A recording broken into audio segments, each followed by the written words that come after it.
Now, I made a video explaining the two great purges within the Assassin's Creed history. The two periods in which the Assassins completely lost to the Templars and the Templars overran the Assassins. One of those time periods is the 2000s, when Daniel Cross finally was able to defeat the entire Assassin's Order. But that story has only ever been hinted at or implied within the Assassin's Creed games. That story actually exists within a comic book known as Assassin's Creed The Fall. So today we're going to bring you the Assassin's Creed The Fall storyline as a comic book. I turned things into an audio drama on my other channel, Comic Storian, and I thought it'd be fun to do that with the Assassin's Creed comics. Because, this is history in the Assassin's Creed timeline that we need to know about. So, let's get into the storyline of Assassin's Creed The Fall. It was a cold night in Russia as Nikolai Orelov wakes up screaming. His wife Anna turns to him asking what's wrong, and Nikolai says that it's Alec.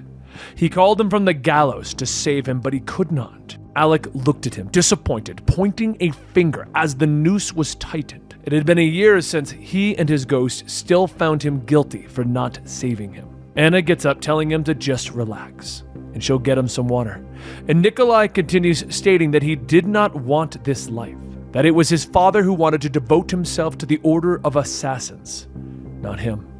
However, the mentor said that this is a time of great change, that Russia will soon be strong and free from imperial rule. But what if he fails? What then? Anna tells him that he fights for the people just as Alec did. He will succeed. If not for him, then his younger brother Vladimir, and if not for him, then their children. But we go to the present day. A gruff Daniel Cross visits his court-appointed psychiatrist to work on his recent behavioral issues. Not only that, Daniel has been seeing visions of things that he cannot understand. He sees symbols and signs that mean nothing. He hears things that don't make sense. To him, everything is just European. The psychiatrist suggests that perhaps they up his dosage of his current medication to control the visions, but Daniel says that he has a better idea. How about he doesn't? The psychiatrist tells him that as his court-appointed doctor, he doesn't really have much in the way of choice, but if he wants to be uncooperative, it only takes a single phone call for the probation officers to arrive. So take the prescription. Of course, Daniel disregards the doctor's orders, instead going out to the bar to try and find a companion for the night, which also doesn't really go that well. After several drinks later with a few more rejections, Daniel begins to feel a bit sick. However, it isn't just the booze coming back up, it's also the visions that he has been experiencing. It was October 27th, 1888. Nikolai Orelov set out to find a train housing the Tsar Alexander III on his way home from St. Petersburg. The Brotherhood's success with the removal of the previous Tsar did much to prevent further Templar control of Russia and the neighboring regions. The mentor requested his service, and that he was to board the train, locate Alexander, and quickly remove him. Nikolai does as he's instructed, but as he reaches Alexander's private car, he can't find Alexander. Instead, he finds his family. Nikolai pauses for a moment with his gun drawn, but Alexander comes from behind, realizing the situation, grabbing him, asking if he dare points a weapon at his family. Nikolai manages to stick Alexander with his hidden blade to free himself, but Alexander continues the fight, causing enough of a disturbance to send the train cart off the tracks. As the carts begin to tumble down the hillside, it is Alexander who uses his strength to stand back up and free his children from being trapped within the car. He then looks over to see Nikolai laying there bloody and tells him that he prays that he has children, for once he finishes with him, they will be thrown into the Neva. After several blows to Nikolai, Alexander scoffs, pulling out a trunk from the wreckage. He tells him of the times that his people tried to kill his father before the fall. 5 times! He, however, has power his father could have only dreamed of, and he can strike at him 1,000 times and never succeed. Alexander takes out a glowing gold scepter, a piece of Isu technology, out of the chest, asking if this is what he came for. Then take it! Use it and come at me! Let me see what sort of man you really are. Nikolai remains silent, attacking, striking a few times, but not nearly with enough force to stop the Tsar. He punches Nikolai to the ground, taking back the scepter, telling him, "You don't even know what you just held. Did your mentor tell you nothing? You just fight because of your own country, and you do not know why. But Alexander then gets ready to deliver the final blow to Nikolai when some of his men call out asking where is he. His family awaits. Alexander pulls back, telling him that fortune is with him today. If it were not for his children, he would crush Nikolai's throat. Go now, tell your master that you failed, if you find him. But back in the present, Daniel stumbles out of the bar, seeing these visions more clearly now. And when the bartender goes to check on him, Daniel pulls out a knife, asking if he's one of them too. Do I have to kill you, Templar? He lunges at this man with his knife, confused by the visions flashing before his mind, when he's stopped by a woman asking if he's insane. He reeks of booze and they need to get him out of here before someone calls the cops. He's thrown into the car and he yells, "Wait! Who are you people? Where am I going?" The woman looks back at him, telling him they're going to the compound. Bellamy is going to be pissed at him, whoever he is. You never kill an innocent. That's the first rule of the Brotherhood. Didn't you learn anything? Daniel asks, what is she talking about? And she pauses, asking him, "You're one of us, right? An assassin?" Later that morning, Daniel wakes up to a bright light in his face as the woman before tells him that he needs to wake up. He sits up looking around, asking what happened. Where are they? Did they? She tells him first, gross, no, and second, they brought him here because he was drunk and out of control. There are some serious questions that they need to ask him. Mainly, why is he waving a knife around and yelling about Templars? Daniel rubs his face. Templar, what? It's too early for this. Just let me go back to sleep for a bit. The woman tells him no, they need to see Bellamy. As Daniel gets dressed, the woman introduces herself as Hannah. But all Daniel can see around the compound is dozens of people all wearing similar clothing, and he asks if he's in a cult or something. Is she taking him to the cult leader? Hannah tells him that that's funny, but no, they're going to see the director of this particular camp. No one ever sees the mentor. After this short walk, Daniel sits at a bench with a man eating breakfast who says, "Mr. Cross, I am Paul Bellamy. Please sit down." Immediately, Bellamy begins to ask questions like, where did he receive his training? Is he a field operative? What are his communications? And why doesn't he show up in the assassin's records? Daniel says that he has no clue what they're even talking about. Are they some sort of government takedown team? Got any mysterious leaders or guys out there ready to? Bellamy interrupts, asking him to show them his arm. So Daniel rolls up his sleeve to show his tattoo, revealing a Brotherhood marking. Bellamy holds up his hand, showing a ring with the exact design, asking, "Do you think that it's a coincidence that you chose that design?" Daniel tells him that he thought it looked cool, just sorta felt right. Bellamy tells him to stop playing coy. "You really don't remember what this symbol represents? Who are you?" But before Daniel could respond, he begins to black out with another vision. This time, Nikolai, again later in his timeline, beating a man, demanding to know the whereabouts of the royal staff. The man resists at first, but Nikolai begins to threaten him about publicly speaking of his mistress and bastard son. The man caves, telling Nikolai the facility he is looking for is in Siberia. After getting what he wanted, Nikolai turns to leave, telling his men to slit the man's throat. Tomorrow they leave for Tunguska. Back in the present day, Daniel trails off speaking Russian as he's going through those memories. Bellamy asks what is it, what is he saying, and Daniel tells him that he doesn't remember. He just sometimes sort of blacks out. Bellamy asks what did he see, how often does he see these things? Perhaps it would be best to stay here so that they can determine. But Daniel gets up telling him to screw off. Thanks for letting me crash here for the night, but I don't want anything to do with your freak show cult compound. Bellamy tells him that he is afraid that that isn't an option. Somehow, he is connected to the Order of the Assassins.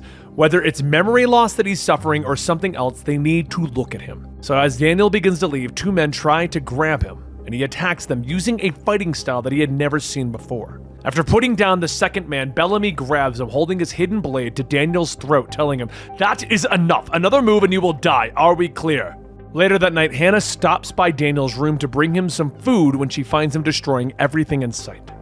She asks what he's doing, and Daniel says that he needs to get out. He needs his medication. He just beat the hell out of two people like it was nothing. Please, just let me go. Hannah tells him that she can't do that he needs to relax. He heard what Bellamy, but Daniel just yells at her, "Please, I'm going crazy here. It's like something is coiled up deep inside of me trying to get out. I need my pills. Hannah thinks on it for a moment and then opens the closet, pulling out a white sweatshirt, stating that Bellamy is going to kill her for this, but they're going to leave. And if they're going to leave, they have to blend in. Not long after, at Daniel's apartment, he begins to sift through the filth, telling her that he just needs to think, where did those pills go? He searches over and over until finally finding the empty bottles. He sits yelling in frustration. I hate this! I never know when I'm going to lose it, and I don't know what's real anymore. Hannah sits beside him, telling him that nothing is true and everything is permitted.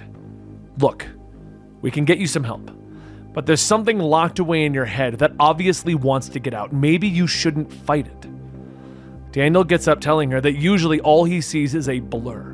When he snaps out of it, he can never hold on to that memory for long, but there is one shape that sticks out, like when you stare at a bright light and then close your eyes. As Daniel reaches the window, he begins to draw it with the condensation, drawing an image of the royal staff, the Isu artifact that Nikolai chased. Hannah looks at it and says that she thinks she knows what it is, but they need to get back to the camp. This could be the biggest. But before she could finish speaking, the door slams open and Bellamy storms in. How dare you defy my authority? You could have endangered all of us.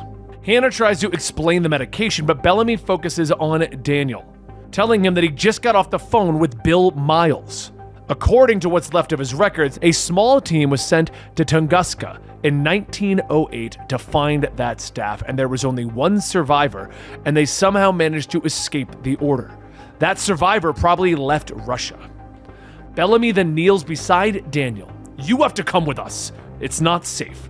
You're the only one with a link to the artifact. You have to tell me about your great-grandfather, Nikolai Orelov. Daniel begins to see more visions of Nikolai's journey about that day in Tunguska in 1908.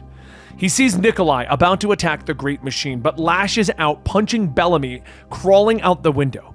He climbs to the fire escape, lightning beginning to strike, and Hannah yelling for him to wait, but Daniel shouts, Get away! I just need to! The bleed effect of the memories of Nikolai bleeding into Daniel's mind begin to show Daniel the mission to retrieve the staff, and his own survival begins to blend together with those memories. But through it, Daniel can see it perfectly. The artifact of the Isu, the staff! As Nikolai reaches out for it, Daniel can hear a voice. At first, it's just words, but soon it sounds like it's calling out to him. He watches as the Great Machine blows up, resulting in what is known as the Tunguska disaster, and then falls back. Hannah asks if he's okay, and he smiles. It's okay. I saw everything. The shape of time. I know my purpose. I understand what I must do. I need to find the mentor.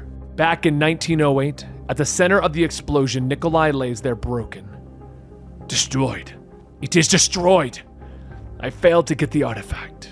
In the present day, many years pass. Daniel cleans himself as he visits the different orders across the world, almost every assassin's order, preaching about his visions in search of the mentor.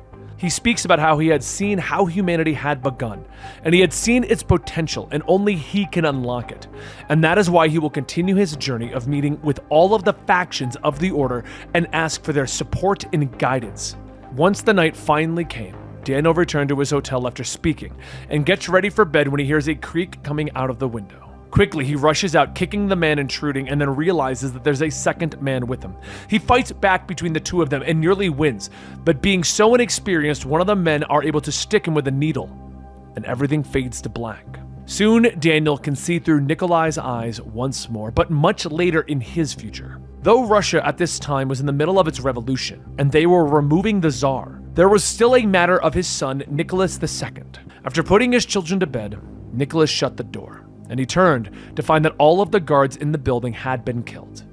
Before he could sound the alarm, Nikolai arrived, grabbing him, telling him to be quiet or he shall join his father in the ground. He then holds up a picture of the artifact, because he knew at this time that the staff had survived. And he tells Nicholas to bring him the staff.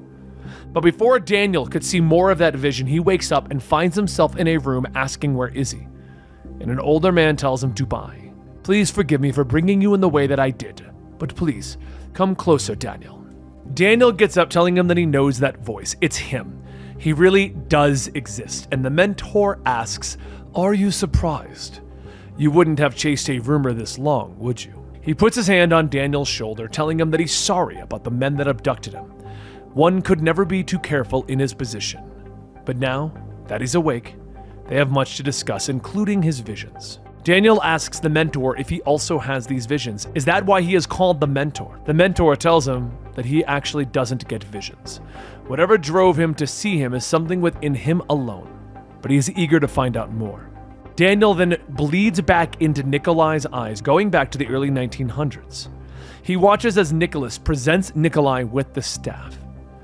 But Nikolai looks at it and then dismisses it as a fake. Nicholas tries to tell him that it's not, but Nikolai grabs it. I've hunted for this object for half my life. You cannot possibly imagine what I have endured in my pursuit. The original is unmistakable, ethereal. It seems to have a light shining from within, like no metal that I have ever seen since.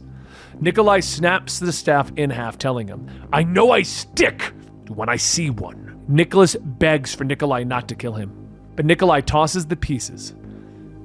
I am not here to kill you. I do not care anymore. I'm tired. That accursed staff was my only concern. I could not rest with the thought that it was still intact, now that I know that it is indeed destroyed and that you are harboring a counterfeit. I am resigned. But before leaving, Nicholas says that this metal that he described, the wrench, Grigori, wore a splinter about his neck that had the same quality. It was enchanting. Back in the present, the mentor says that this is also fascinating. The lives of their ancestors are written in their DNA like a book. There is a technology that could assist in what Daniel is seeing, but no one has ever heard of anyone with the ability to access their ancestors' DNA naturally. Daniel asks what is happening to him, and the mentor says that he does not know, but together they will find the answer. Daniel is in disbelief, though, that this entire global organization is led by one man. The mentor laughs, telling him that there are others, after a fashion. Each mentor is chosen by his predecessor and inducted to continue the work of every other mentor in the past. It is his duty to find his successor, a special, remarkable person, and appoint him as an apprentice so that he may carry on once he is gone. Daniel is stunned. Wait, this means that I'm honored. The mentor tells him to not get ahead of himself. He has a long road. But come, there's something I wish to show you. He leads Daniel into a small library, and inside is the display case of a hidden blade mounted on it. The mentor presents it to Daniel, telling him that it was once his. The blades are mostly ceremonial today, but it still works. Why don't you try it on? Daniel is stunned again. Really? This is yours? The mentor tells him that he has earned it. Welcome to the Hashasha. Welcome to the Order of Assassins. Daniel slides the gauntlet on, stating that he feels like he was made to wear it, like he was made to use it. And at that moment, Daniel begins to hear something. He blinks and sees images of his own past, his own childhood. There were doctors and a machine, an animus and an abstergo. His name wasn't originally Daniel Cross. It's a name that was given to him, Cross. The voice tells him to climb the assassin ranks until he can go no higher and then strike. Before Daniel could realize what he was doing, he stabs the mentor in the throat. He steps back, looking at the blade, asking what happened. Is that blood? And the mentor grabs his throat. Why? Why have you done this? He falls to the ground and Daniel tries to help him. No. I didn't mean to. I couldn't help myself. I didn't want to. Before long, the guards begin to bang on the door, asking what is going on. What was the noise? Open up. And Daniel panics. Seeing that he has no other option, he jumps out the window and into the ocean below. Days pass, and Daniel finds himself wandering aimlessly.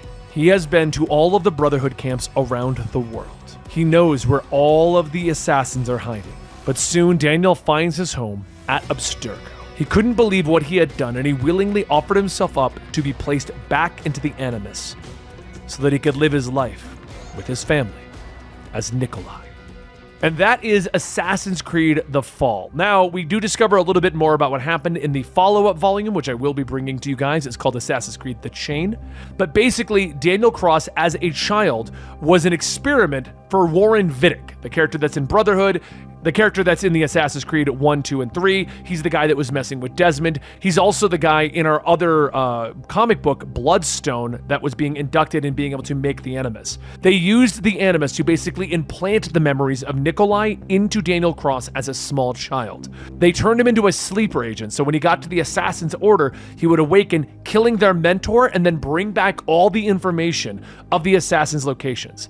This led to the Great Purge, in which they killed every assassin for the most part, leaving a very small amount of them, which included Desmond, his father, Lucy, those characters.